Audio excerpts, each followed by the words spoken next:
Bom, liderança é uma das coisas mais fundamentais do nosso mundo, acontece nas mais diferentes áreas e é responsável pelo sucesso ou fracasso das iniciativas. A gente aqui na Igreja Primeiro Amor teve um tempo bom discutindo sobre liderança e agora é uma época de perguntar, um momento de fazer perguntas e da gente responder e pensar um pouco sobre liderança. Então vamos ouvir quais são as primeiras perguntas sobre esse tema tão importante, tão interessante.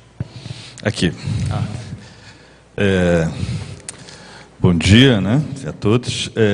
César, ontem, na explanação das teorias sobre o perfil de personalidade, eu achei muito interessante lá, confesso que eu gostei mais do Eneagrama, é mais desdobrado, tá? E, por exemplo, eu me enquadrei ali o meu perfil como leal. Eu achei bem interessante a leitura e me identifiquei como leal, porque sobre pressão, eu caminho para a direção sobre estresse, né, como você explicou, eu caminho na direção do conquistador, competitivo, e essa é uma realidade. Quando eu sou submetido à pressão, eu dou resultado. Não é? No meu trabalho é assim, em outros lugares é assim também. E quando eu estou, digamos, mais tranquilo, mais relaxado, eu me enquadro mesmo como pacificador, mediador. Esse é um perfil, eu gostei bastante. A minha pergunta para você é: eu não gostaria de caminhar para um perfil de conquistador apenas sob estresse. Quer dizer, como é que a gente trabalha isso? Né? Digamos assim, no geral eu sou leal, mas gostaria de ter um perfil mais acentuado na direção. É possível mudar o perfil? Não é? Que tipo de iniciativas a gente pode fazer para que eu estou num perfil, mas eu gostaria de ser um pouco mais acentuado numa outra direção? É possível trabalhar isso? E como? Perfeito. Essa questão da personalidade, como a gente viu, tem a ver com a maneira como a gente pensa, a gente sente as nossas ações na prática. A neurociência tem visto que é possível os nossos processos, as nossas sinapses, que são construídas ao longo do tempo, ao longo da nossa história, através do elemento da plasticidade, a capacidade do cérebro se reorganizar, a gente pode sim mudar algo nesse sentido.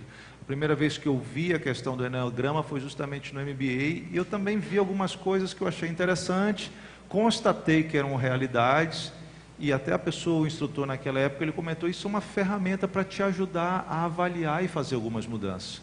Então, um dos focos principais é o diagnóstico, ele nos mostra a maneira que nós somos, como a gente reage às situações.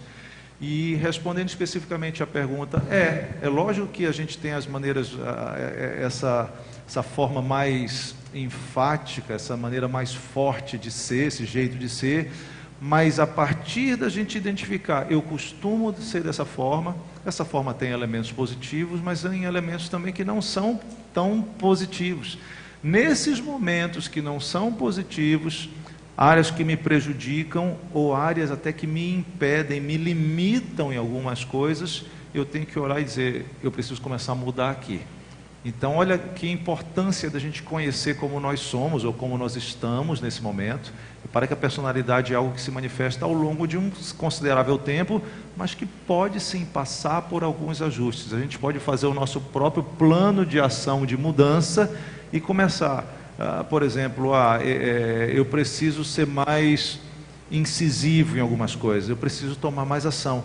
Eu vou começar a me programar. Se antigamente, seja no meu horário de acordar, da minha maneira, da minha rotina profissional, ela não acontece desse jeito, eu conscientemente digo, eu preciso mudar. E eu vou trabalhando os meus hábitos. O meu hábito é aquilo que eu faço de uma maneira prolongada. E à medida que eu vou mudando o meu hábito, a minha maneira de praticar certas coisas, eu estou mudando quem eu sou de uma certa forma. Então, o autoconhecimento ele é a chave justamente para isso. Para a gente ter um diagnóstico de quem nós somos no momento e identificar aquilo que pode ser melhorado. Então, Eneagrama é uma ferramenta muito interessante, porque parece que bota um raio-x na gente e diz, olha, você é assim, tira a fotografia e a gente olha, poxa, eu preciso melhorar. Então, vale a pena e elementos profundos podem sim ser mudados à medida que a gente vai trabalhando com esse foco. Uma próxima pergunta? Vamos lá. Uma coisa que me chamou muito a atenção foi no módulo 3, quando vem falando sobre os sistemas reptiliano, falando sobre o límbico e o neocórtex, né? E aí a gente lembra de Romanos 7, Paulo falando, aquela aquela aparente contradição de Paulo, né? Falando sobre maldito homem que sou, o que eu quero, eu não faço, o que eu não faço, quero. Ou seja, aí tu falaste assim, foi desligado. Os dois sistemas, eles desligam o neocórtex, que é onde está a razão. Aí falamos sobre culto racional e tudo mais. A minha pergunta é, porque não acredito que a ciência possa responder com tanta precisão, mas talvez a teologia sim. O que está desligando na gente? É o pecado que está desligando, não é? E o que é que religa? Que vai religar, né? Que é, na verdade, a definição de religião. É a santidade, é o sacrifício de Jesus.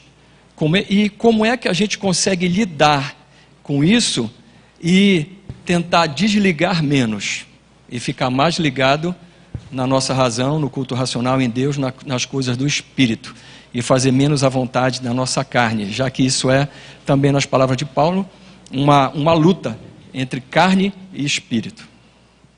Esse ponto é algo bastante interessante. Nós vimos que o nosso cérebro, uma das maneiras de entender, analisar o nosso cérebro, o cérebro trino, né?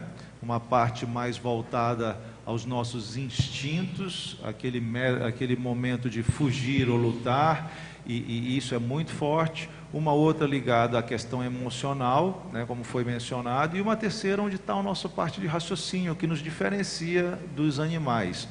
E no momento de estresse, nos momentos que demandam uma atenção maior da gente, essas duas partes mais básicas, elas costumam desligar o nosso racional. Isso que acontece, né? Muitas vezes a gente age dentro de uma circunstância de tensão, diz, por que eu falei aquilo, por que eu fiz aquilo? Racionalmente não faz sentido. São as nossas emoções ou aqueles instintos mais básicos que tomam o controle e bypassam, desligam a nossa razão. Como é que resolve isso aí? Paulo realmente levanta essa discussão em Romanos, mas o próprio Paulo tem uma hora que ele faz uma pergunta, ele diz assim, você tem que escolher a quem você vai servir. Então repare que ele está dizendo, você tem que decidir quem vai ser o teu Senhor, se a carne, né, na leitura paulina, para satisfazer os seus desejos, ou se ao Espírito de Deus. Então é interessante que ele está nos indicando que é um processo de decisão, e a decisão acontece na nossa mente. Acho que quando a gente tanto aprende questões como a ciência trabalha, como o nosso corpo, como a nossa mente funciona, como nós vimos nesses dias, mas também quando a gente vê a questão bíblica, isso vai nos dando informação para a gente começar a amadurecer, entender o funcionamento das coisas e estar mais preparado para o rumo que nós vamos seguir. Quando Paulo fala sobre isso, ele também subentende o papel de nós estarmos nos submetendo ao Espírito de Deus. Nós não estamos nessa luta sozinhos como homens. Para quem nasceu de novo, para quem teve uma nova experiência, um novo nascimento, o Espírito Santo vem nos ajudar. E quando a gente vê já Paulo tratando com os Gálatas, ele fala isso, olha, anda no Espírito e você não vai satisfazer os desígnios na carne. Ou seja, busca com a tua decisão, estar submisso, estar em comunhão, te fortalecendo espiritualmente, e isso vai te capacitar, vai te dar a força necessária para você não estar operando nesses níveis básicos dos instintos ou das emoções, que na verdade nos conduzem a praticar as chamadas obras da carne. Então, novamente, crescer, amadurecer espiritualmente, entender como homem, como a gente funciona, e gente, ir se exercitando nisso. Eu acho que é uma questão de exercício. Para quem já se conhece, sabe que no momento de tensão, por exemplo, briga. Quando chegou aquele momento, eu digo, ei, esse é o momento onde eu naturalmente ajo dessa forma. Eu vou brigar, eu vou querer agredir, eu vou falar um palavrão. Eu estou chegando aqui, Espírito, me ajuda nisso aqui agora. Né? Você juntou a tua mente, o teu raciocínio para analisar a tua forma de ser, e agora você já é uma pessoa que vive em oração, o Espírito vai te dar uma força para começar a ir se adequando. Esse é o processo do discipulado, da transformação de vida. Você aprende como deve ser e recebe a força e a ajuda do Espírito Santo para colocar isso em prática. É um desafio, mas a outra coisa que a gente falou, aquilo onde a gente investe, a gente colhe resultado. Se a gente não investir na nossa vida espiritual, na maturidade espiritual, maturidade cristã, e também não ter um pouco de consciência, né, da nossa alma, maturidade pessoal, é difícil colher resultado, mas se a gente investe, a gente pode colher resultado sim nessa área, e é o que Deus quer.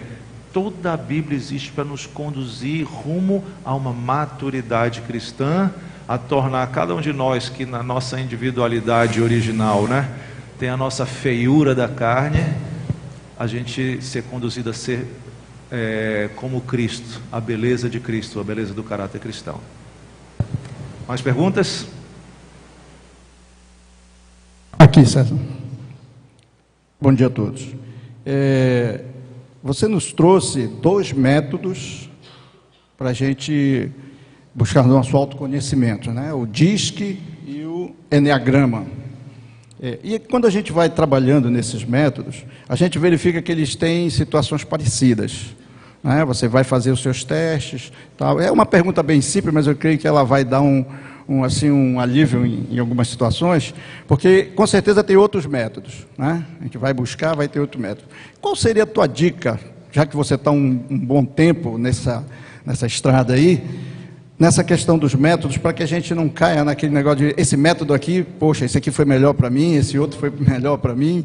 Assim, qual seria a tua dica para que a gente pudesse, assim, dentro do cerne, eu entendi dentro da pergunta do Felipe, dentro do cerne de você ter o autocontrole, você se conhecer, né, espiritualmente, mas assim, a gente tem essa curiosidade, porque são criações, são coisas feitas por homens, né, mas seria interessante, porque faz parte do modelo científico, né, e a gente precisa optar, e o homem sempre tem essa curiosidade. Qual seria a tua dica para a gente, assim, um método, assim, escolher o método, digamos assim, qual seria a dica que tu daria para nós?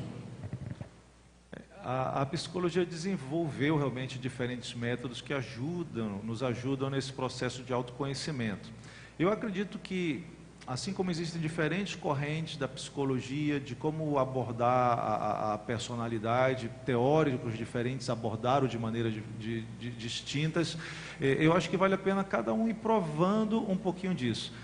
Tem aquele exemplo, né, das pessoas que apalparam um elefante e cada um descrevia como é que era elefante. Quem pegou na perna do elefante disse, não, o elefante parece um tronco de árvore, né? Ele é cilindro, né? Os que tocaram no corpo disseram, não, o elefante parece uma montanha, ele é grande. Os que pegaram na tromba, né, disseram, o elefante parece uma cobra, né? Ele é fininho assim. Então, esses métodos são diferentes maneiras de enxergar o ser humano e de classificar o ser humano. Eu acho que a própria Bíblia, se a gente for objetivamente olhar na Bíblia, ela aponta muitas questões, ela aponta particularmente alguns perfis que são negativos, e se a gente for em Paulo mesmo, né, obras da carne, talvez você vai ver ali, identificar, poxa, se eu for olhar pelo meu aspecto carnal, as minhas tendências são mais nesse sentido aqui, sou mais uma pessoa que tenho problemas de relacionamento.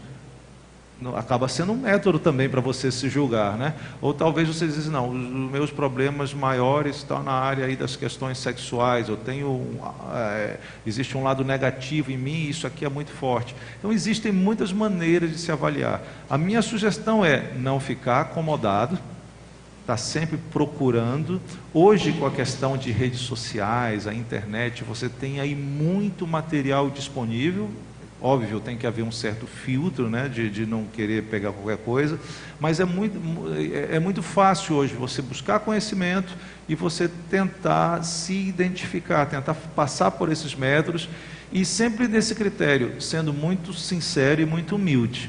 Não adianta a gente querer mascarar quem nós somos. É fundamental a gente realmente olhar e dizer, poxa, eu sou desse jeito. E ver as virtudes dessa maneira de ser, e aquilo que precisa ser transformado. Acho que o ponto-chave nesse caso, mais do que um método específico que funcione mais ou que se identifique mais, é correr atrás de conhecermos a nós mesmos. Como é que eu sou? Né? Olhar no espelho e tentar ver quem nós somos e começar a trabalhar para a gente ficar mais bonito em termos de alma, né? Para a gente ficar mais aprimorado. E isso é uma jornada sem volta. O nosso grande exemplo, às vezes em ministrações eu digo, a nossa grande meta é Jesus. Se nós não estamos igual a Jesus, a gente tem coisa para trabalhar, concorda comigo? Precisa ser feito algo. E eu acho que muito interessante, lógico, a Bíblia é o nosso principal instrumento, é a nossa principal referência, mas a gente descobrir que a sabedoria humana desenvolve metodologias e coisas que podem nos ajudar, né? Pode nos abrir a cabeça. Muitas pessoas disseram que nunca tinham feito um teste, ou nunca tinham tido contato com um tipo de metodologia de identificação de personalidade como foi essa. E eu tenho certeza que algumas se sentiram bem em perceber isso aí, se sentiram desafiados a melhorar. Então, a minha sugestão, procura o que for possível. O Enneagrama tem pontos bastante interessantes, o DISC tem, enfim, tem várias coisas que você pode procurar. As outras metodologias, como a gente viu o Ocean, né, os 5 fatores, eventualmente, se você acreditar que existem alguns elementos que necessitam até para mudança da sua personalidade, algumas dificuldades que você tem, que precisam de um tipo de apoio mais qualificado, procure um profissional, procure um psicólogo. São pessoas que são formadas, preparadas. Procure um bom psicólogo que vai te ajudar nesse processo. Nós não podemos ficar acomodados onde a gente está. Nós temos que viver uma vida de constante investimento para a gente melhorar, para nós sermos melhores. E para sermos melhores, a gente precisa se conhecer e identificar essas fraquezas que precisam ser aprimoradas. Próxima pergunta.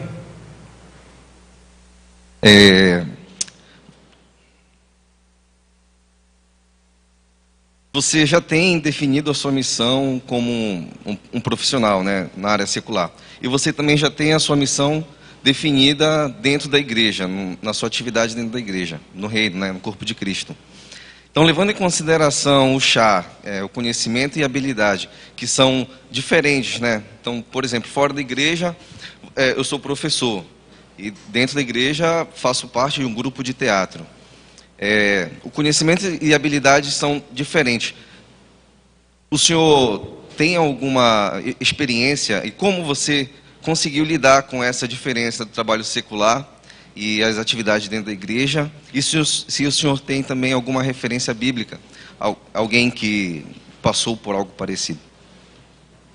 Esse ponto é bastante interessante. Eu acho que uma das questões que a gente tem que abordar aí é o lado da vocação. Da vocação. Isso tem a ver com autoconhecimento também. Se você for ver, muitas pessoas, eles não têm essa identificação da sua vocação.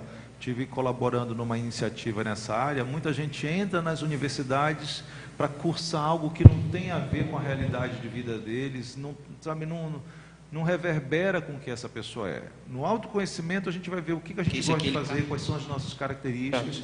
E eu ouso dizer que muitas vezes as nossas características pessoais, elas não somente são chaves para a gente desenvolver uma carreira, né, a nossa vida profissional, mas elas vão estar conectadas também com o nosso chamado ministerial. Às vezes são diferentes, mas muitas vezes eles são semelhantes. Por quê? Nós temos as nossas preferências, nós temos os nossos gostos, e imagina que coisa boa você poder trabalhar com algo que você gosta realmente de fazer. Deixa de ser aquele peso, aquele fardo, e se passa a ser uma grande satisfação, né? Esse era o grande ideal, a gente trabalhar 8 horas por dia, seja o que for, naquilo que move a gente. A gente vai fazer sorrindo, com prazer, com satisfação. Então eu recomendo não somente o autoconhecimento, mas essa identificação, né? De repente você procurar um orientador vocacional, buscar algo para definir a carreira, principalmente os jovens devem fazer isso. Quando a gente pensa em termos de Bíblia, nós vimos que tanto um líder na Bíblia como outras atividades ministeriais, elas são um chamado de Deus. A igreja é de Jesus e Deus coloca no corpo os membros conforme Ele quer. Efésios diz que quando Jesus subiu, Ele levou o cativeiro e deu dons aos homens, dons ministeriais.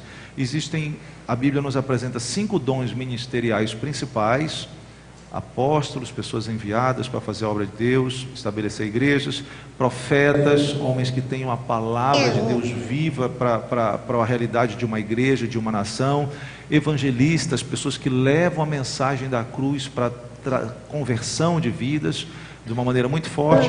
Pastores são os que cuidam das ovelhas, têm um cuidado pela alma, pela rotina, pela vida das pessoas, dos crentes. E mestres são os que ensinam a palavra de Deus. Esses são os principais ministérios que preparam os santos, os crentes, para os crentes cumprirem o seu ministério especial, o seu ministério individual. Então todos nós temos algo para fazer para o reino de Deus, e a gente precisa identificar isso. Como eu falei, eu ouso dizer que muitas vezes aquilo que é às vezes um talento natural nosso, uma vocação nossa, ele pode ser utilizado dentro do reino de Deus para cumprir o nosso chamado. Às vezes são trabalhos totalmente diferentes. O próprio Paulo, né, ele tinha uma atividade religiosa antes da experiência dele, depois ele teve uma atividade produtiva de fazer tendas, né, que davam recurso financeiro, mas o grande chamado dele foi ser um apóstolo dos gentios.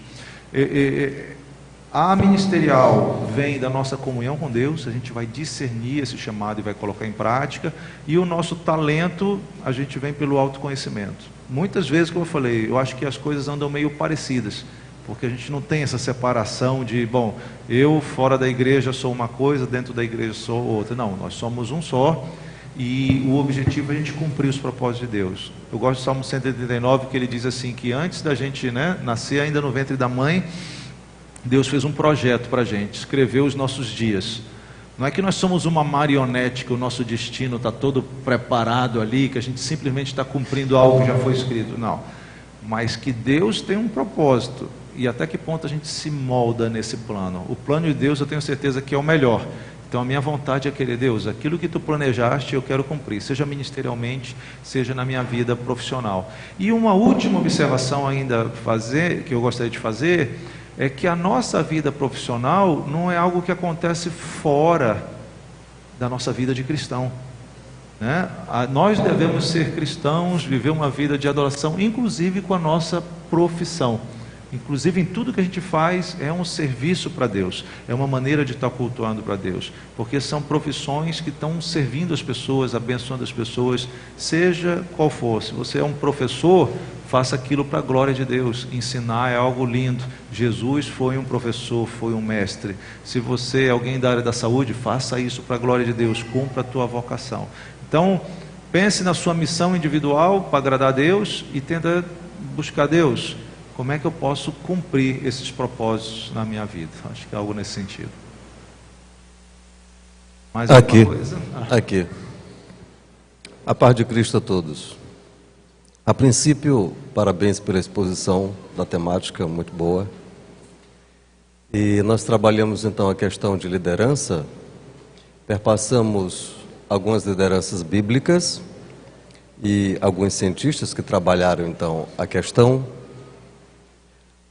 O cerne da minha pergunta é a seguinte: por eu ser um bom em liderança, eu sou o cara da liderança, não há uma tendência em mim, com as minhas decisões, de imaginar que seja o Espírito Santo quem está falando para eu tomar tais lideranças, quando na verdade sou eu com as minhas expertises de liderança. A questão é essa: quando eu ouço a mim mesmo e quando eu devo ouvir o Espírito Santo, qual a diferença entre uma e outra, qual o fio de separação para que eu não tome decisões que venham antagonizar a vontade do Espírito Santo? É essa aí. Maravilha, algo bem interessante. Vamos analisar um pouquinho assim por dois lados. Se a gente pensa de um ponto de vista mais científico, mais conceitual sobre liderança, nós discutimos um conceito de liderança, que a liderança é um processo através do qual um líder influencia liderados para que se alcancem metas comuns. Então, um ponto interessante é que essas metas, ou seja, as decisões que um líder vai tomar, ela deve estar conectada no sentido de alcançar as metas comuns, que são do líder e são dos liderados. No momento em que o líder ele perde esse discernimento, que o papel dele é trabalhar em metas que são comuns, ele pensa só na meta dele, ou uma decisão dele vai ser só visando o seu próprio interesse, ele começa a fugir do grande propósito da liderança. Então, quando a gente pensa num líder decidindo, esse líder vai decidir também baseado no seu estilo de liderança. E nós vimos que o estilo de liderança varia de líder para líder. Existem líderes que são mais democráticos, né? Essa decisão vai ser tomada em conjunto. Gente, o que vocês acham sobre isso? Conversa com a equipe dele, seja do contexto da igreja, seja no contexto familiar, profissional. É um estilo de liderança em que ele gosta de compartilhar o processo decisório. Existem líderes que têm um processo, um estilo de liderança diferente, são mais autocráticos, ou seja, eu vou ter o poder de tomar a decisão.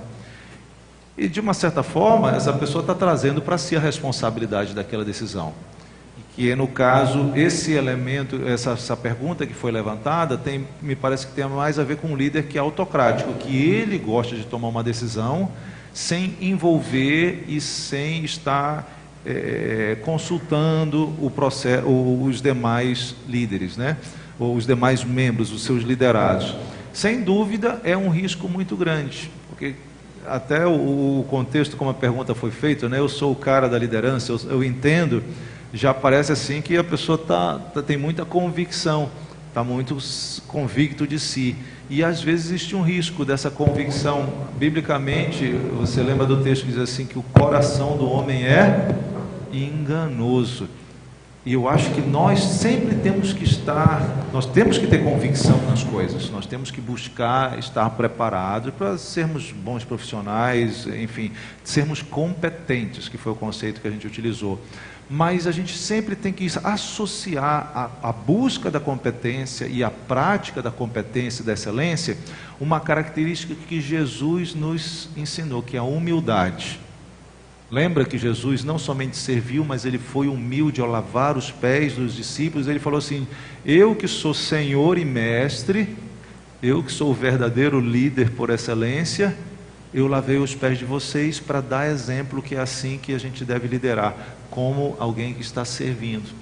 E eu acredito que essa perspectiva de humildade deve me levar sempre a sondar o meu coração. Será que essa decisão que eu estou tentando tomar, que eu estou pensando em tomar, já que no caso desse um perfil mais autocrático, onde eu decido e os meus liderados vão seguir essa orientação, será que ela realmente tem, por um lado espiritual, ela vem de Deus, é algo que Ele quer, é algo que o Espírito Santo está me conduzindo? Será que é algo que realmente vai contribuir para o nosso grupo alcançar as metas? Lembre-se que a liderança não existe só porque tem que ter um líder que manda e o outro que obedece, não. A liderança existe para que se alcance metas que são comuns desse grupo. Então, tentando resumir sobre como decidir o processo de decisão. Se eu vou tomar a decisão sozinha, eu acho que vale a pena ser humilde e tentar fazer essa sondagem, essa avaliação. Nós vimos aqui a questão do cérebro, né? Muitas vezes a gente está movido pelos instintos e pelas emoções. Existe uma linha de pensamento, né, sobre processo decisório, que existe aquelas decisões que você toma rapidamente, mas tem um tipo de decisão que você tem que parar, pensar, porque as consequências vão ser muito sérias. Então vale a pena refletir de uma maneira humilde. Será que isso aqui não sou eu querendo impor alguma coisa? Será que não é a minha própria vontade? Será que isso aqui inclusive vai tomar um rumo que não é o rumo que é para ter? O líder, a minha sugestão, seja humilde, sonde, avalie as coisas. Eu particularmente gosto desse processo democrático, porque quando mais pessoas colaboram, elas estão contribuindo com competências, com visões que eu não tenho. E as perspectivas ficam mais completas. E outra coisa, se a pessoa dá opinião, se ela colabora, ela acaba se tornando comprometida com aquilo ali, né? Não, eu participei disso aí, eu vou estar junto e vou estar mais comprometido para ir. Então, o líder, eu sugiro seguir o exemplo de Jesus, ser humilde, sondar bastante as suas motivações, o porquê de tomar essa decisão, justamente para não ter esse risco de tomar decisões baseadas no meu egoísmo, que podem, em vez de contribuir para se alcançar as metas, pode tomar um rumo totalmente diferente, desestruturar o grupo e impedir que a gente alcance o local onde a gente quer chegar. Aqui, pastor. A minha pergunta é, nessa busca de alcançar o equilíbrio ou até mesmo a maturidade espiritual, a Bíblia recomenda que o jejum seja exercido, né? Existe alguma comprovação ou algum indício científico de que o jejum consegue deixar lá as nossas emoções, os nossos instintos mais lá embaixo e que o nosso espírito venha realmente comandar as nossas decisões nesse processo? Hoje, na área específica do jejum, existem muitos estudos mostrando os benefícios que acontecem com o nosso corpo, inclusive benefícios físicos. Para você ter uma ideia, depois de um certo período de horas que o teu organismo está em jejum, o próprio corpo começa a consumir algumas impurezas a nível celular, que inclusive são um tipo de impurezas que, dependendo do contexto, podem vir se tornar um câncer e assim por diante. Então, o organismo, como ele não está recebendo energia da alimentação, ele começa dentro de si buscar energia, queimar energia de outras fontes. E junto com isso vai queimando gordura, vai queimando outras coisas. A ciência, até onde eu conheço, o que eu tenho visto, ela não costuma fazer tantas associações com a questão espiritual, né? Principalmente da maneira como a gente entende a questão espiritual. Então, eu diria que existem indicativos no sentido do foco da pessoa ser mais aguçado, a atenção se desenvolver melhor, o teu estado de concentração ele melhorar depois de um certo período de jejum. E aí, quando a gente pensa do ponto de vista espiritual, pensa comigo, se eu estou com o meu foco mais desenvolvido, a minha atenção mais intensa, e nesse período de jejum físico, onde eu estou com esse tipo de foco, eu vou ler a Bíblia, eu vou orar, o meu foco para a Bíblia e o meu foco para a oração para Deus, ele vai estar mais intenso também. Sem falar de que realmente a gente está calando uma das coisas que é mais básicas, inclusive que Deus determinou para a gente, que é a alimentação. No momento que eu nego esse meu direito, essa minha necessidade, e eu canalizo isso para Deus, esse tempo eu estou abrindo mão disso, com essas provas, com esse indicativo de que a minha mente fica mais aguçada, ela vai estar preparada para entrar nas atividades espirituais, nas atividades, disciplinas espirituais que a gente viu, de oração, de leitura, de meditação da palavra, com um foco muito maior. E era uma prática. A igreja primitiva, a igreja cristã, tinha uma rotina de jejum. Se eu não estou equivocado, nas terças-feiras e nas sextas-feiras eram dias de jejum da comunidade cristã. Fazia parte. Hoje, como eu comentei, hoje a gente está acostumado a comer muito, comer mal, né? E sofre consequências físicas e também acaba sofrendo um pouquinho de consequência também da nossa vida espiritual, porque parece que a gente não tem esse foco, essa dedicação. Veja bem, a Bíblia, um dos frutos do Espírito, uma das manifestações do fruto do Espírito é o autocontrole, é o domínio próprio.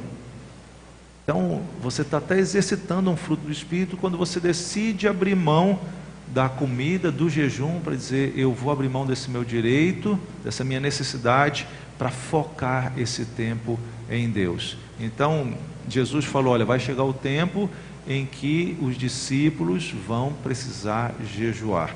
Então é uma prática muito interessante, junto com outras, como a meditação, particularmente a meditação, essa sim eu lembro bem de pesquisas científicas que mostram que no momento que você está meditando, e aí ele está falando de uma meditação em geral, de um período de reflexão. No nosso caso, como cristãos, nós fazemos a meditação bíblica, a gente lê o texto da Bíblia, a gente digere esse texto, né? Fica ruminando. Esse processo, ele ativa áreas do nosso cérebro importantes para o nosso desenvolvimento. Então, para você ver que são práticas que há séculos os cristãos fazem, e que agora a ciência está dando um respaldo, olha, isso aí é bom realmente para o ser humano. Ou seja, nós temos um potencial grande para desenvolver dentro do cristianismo, seja com jejum, seja com a meditação na palavra de Deus, e que tem sido comprovado, e muitas pessoas estão redescobrindo hoje, até através dessas pesquisas. A gente viu que o ser humano, ele é feito de corpo, alma e espírito, né? E eu li em algum lugar que existe preguiça espiritual. Eu queria saber se existe e como combater. Existe, perdão? Preguiça espiritual. Nós vimos que uma das comissões originais de Deus para o nosso corpo era o trabalho físico, né? Trabalhar fisicamente.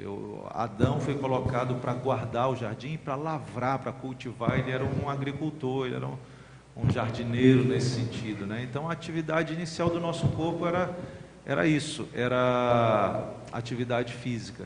E realmente, com a queda, com o pecado, a gente viu que a preguiça se tornou um elemento parte da vida do ser humano. Tanto é que no livro de Provérbios, Salomão, que foi um grande sábio, e aqueles escritores, eles têm versículos específicos voltados para a preguiça, né? Você lembra daquele versículo que diz assim: olha para a formiga, preguiçoso, né? Olha como preguiçoso. Naquela época, os sábios já identificavam que tinha tipo de pessoas que eram preguiçosas, aquela que não queria trabalhar. Jesus fez um relato muito interessante sobre trabalho. Ele disse: eu trabalho e o meu pai trabalha até agora. Deus trabalha, e Deus trabalha bem. Você concorda comigo? Deus faz coisas tremendas. O Espírito Santo está trabalhando. A gente não tem ideia de como Deus está trabalhando hoje ao redor do mundo, respondendo orações, fazendo milagres, cuidando de vidas. Mas vamos pensar na área espiritual. Veja bem, a preguiça, ela é uma característica negativa que ela vai se manifestar em todas as áreas da nossa vida, né? O preguiçoso, o próprio texto de Provérbios, ele olha para o céu, né? É como se ele dissesse assim: vai chover, eu não vou fazer nada hoje não. Ele sempre fica adiando, ele não toma as ações que precisa tomar. E, gente, pensa na nossa vida espiritual. Muitas vezes a gente realmente é preguiçoso espiritualmente. Nós mencionamos aqui o texto de Tiago no capítulo 1, que fala justamente de quem ouve a palavra, mas não pratica, está enganando a si mesmo. Quem não pratica, não está trabalhando, não está colocando em prática, não está colocando em ação. Provavelmente um termo bom para esse aí seria preguiça espiritual. Então, eu vou orar depois. Às vezes dá, né? O sono está presente. Então essa é uma área que precisa ser vencida, realmente, a área da preguiça. E nós identificamos agora, acho que a gente conhece a preguiça física, né? Aquela de querer ficar na cama. Eu acho que talvez a gente possa pensar na preguiça intelectual. Eu não quero ler um livro, eu não quero estudar, eu não quero me desenvolver, está bom do jeito. E eu acho que a preguiça espiritual é essa de não desenvolver espiritualmente. E dentro do que nós vimos, que nós tratamos sobre competência, que tem a ver com conhecimento, habilidades e atitudes, a preguiça é uma coisa que tem a ver com a atitude da pessoa. Nós precisamos ter a atitude de dizer: eu não vou ser um preguiçoso. Eu não vou ficar acomodado fisicamente, intelectualmente ou espiritualmente. Então, acho que esse termo é interessante, é um bom desafio para a gente, dizer não à preguiça em todas as suas formas e dimensões.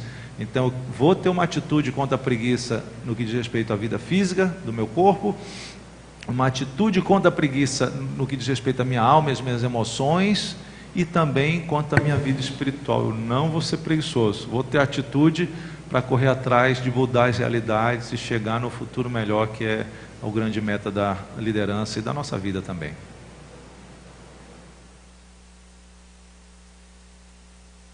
Bom dia a todos, a paz do Senhor. Na verdade, eu não queria fazer uma pergunta, eu queria apenas testemunhar o que aconteceu comigo e que ontem, no curso de liderança, veio à tona o motivo de eu não conseguia nem apenas falar como eu estou falando agora.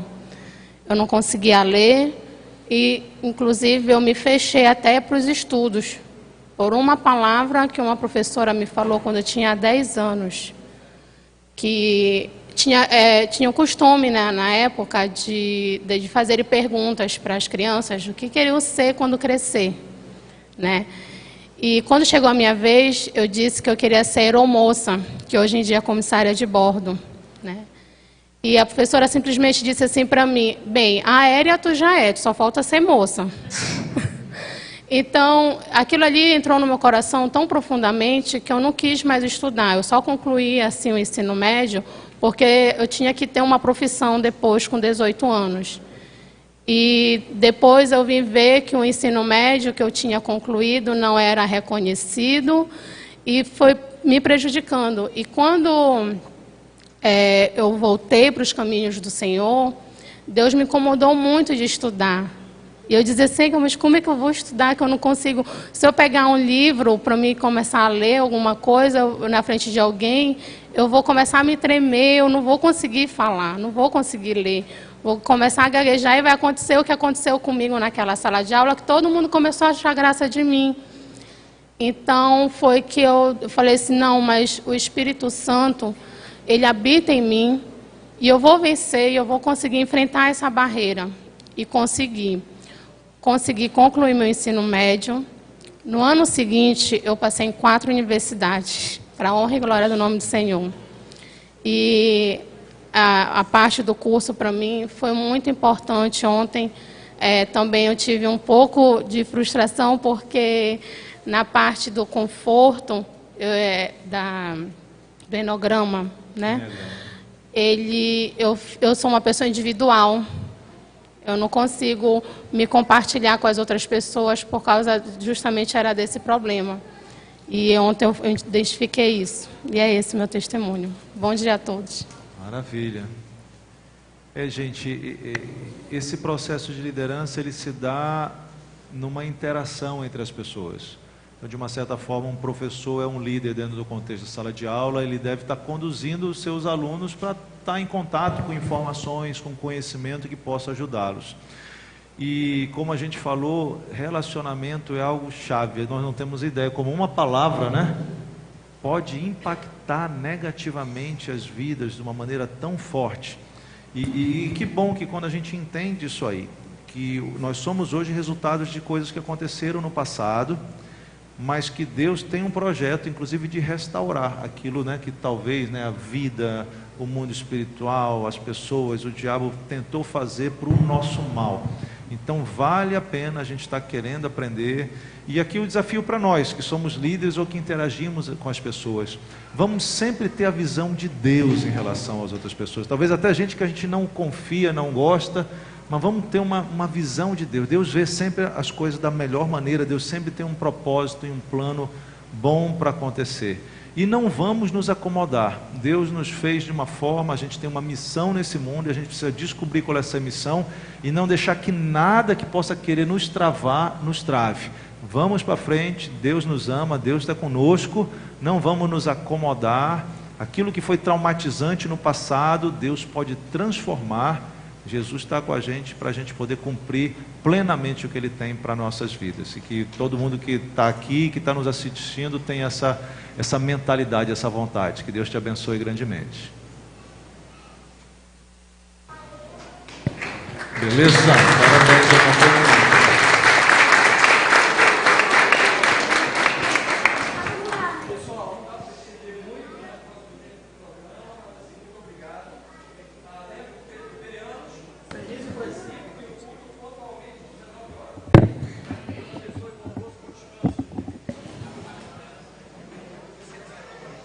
Obrigado.